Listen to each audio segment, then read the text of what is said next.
Assalamualaikum warahmatullahi wabarakatuh. Halo semuanya. Kami dari Fakultas Kesehatan Masyarakat Universitas Diponegoro.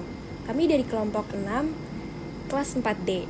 Sebelumnya perkenalkan, nama saya Marina Alawi Hendra Putri dengan 3 digit NIM terakhir 320. Nama saya Jenny Flora Mandesta dengan 3 digit NIM terakhir 097. Kami akan mengulas mengenai berita bencana alam yaitu banjir Bekasi pada tahun 2025. Simak videonya ya.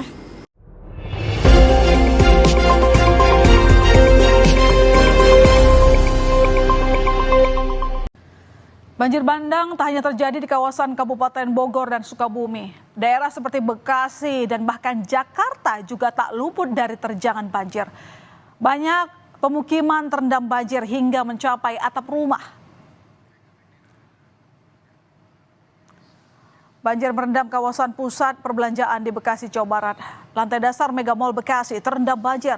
Derasnya arus air membuat sejumlah barang dagangan hanyut. Selain itu, banjir juga merendam perumahan dan pertokoan Galaksi Bekasi. Banyak mobil warga yang diparkir di pertokoan Galaksi juga tak luput dari banjir. Banjir melanda 8 dari total 12 kecamatan di Kota Bekasi. Iya Pak, setiap 5 tahun sekali hampir banjir. Itu udah berapa kali mau dievakuasi, ada mau peluasan tapi sampai sekarang pun belum terrealisasi gitu. Sudah berapa kali saya juga dapat surat untuk pembebasan gitu kan. Saya udah ada 3 kali lah, tapi belum terrealisasi juga sampai saat ini. Pada awal Maret 2025, Bekasi kembali dilanda banjir besar yang merendam 14 kecamatan di Kabupaten Bekasi dan 7 kecamatan di Kota Bekasi.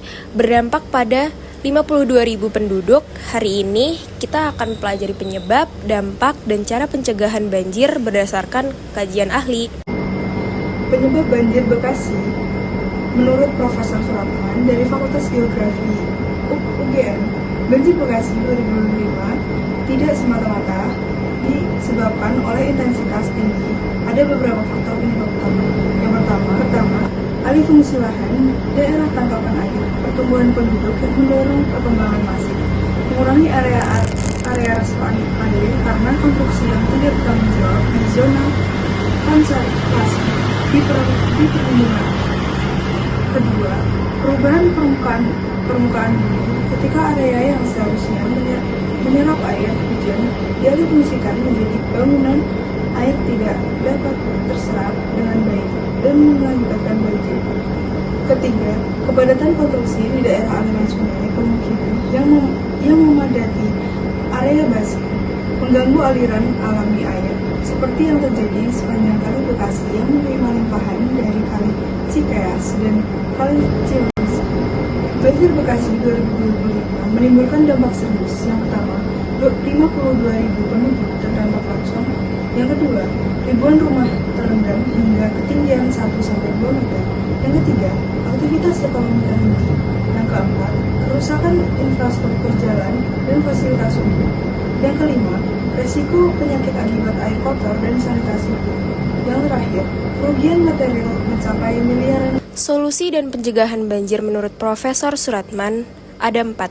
Yang pertama, pemulihan bantaran sungai dengan mengatur penggunaan lahan yang dimaksudkan sebagai badan air tidak boleh dikonversi menjadi area pemukiman baru. Yang kedua, penyediaan ruang untuk air tetap terlokalisasi, misalnya melalui danau, kota, atau waduk. Yang ketiga, normalisasi sungai yang meliputi yang pertama, mengatur ekosistem di sekitar teras sungai. Yang kedua, membangun tanggul. Yang ketiga, menghitung debit air sungai. Keempat, pengukuran dasar sungai untuk menghilangkan sedimen. Penerapan prinsip satu sungai, satu rencana, satu pengelolaan yang mencakup pertama, pemulihan area perairan. Yang kedua, penanaman kembali vegetasi. Yang ketiga, integrasi sumur resapan. Sebagai masyarakat, kita dapat berperan dalam pencegahan banjir. Yang pertama, tidak membuang sampah ke sungai. Yang kedua, membuat sumur resapan. Yang ketiga, menanam pohon di lingkungan sekitar. Yang keempat, tidak mendirikan bangunan di bantaran sungai. Yang kelima, melaporkan bangunan ilegal di area konservasi. Yang keenam, menjaga kebersihan saluran air di lingkungan. 52.000 penduduk disebabkan alih fungsi lahan dan pembangunan padat di bantaran sungai yang mengurangi area resapan air. Solusinya meliputi normalisasi sungai, pemulihan bantaran, dan penerapan prinsip satu fungsi, satu rencana, dan satu pengelolaan. Masyarakat dapat membantu tidak membuang sampah ke sungai, membuat sumur resapan, dan menjaga kebersihan saluran air untuk mencegah banjir serupa. Ingat, lawan banjir, lindungi alam, wujudkan aman dan nyaman.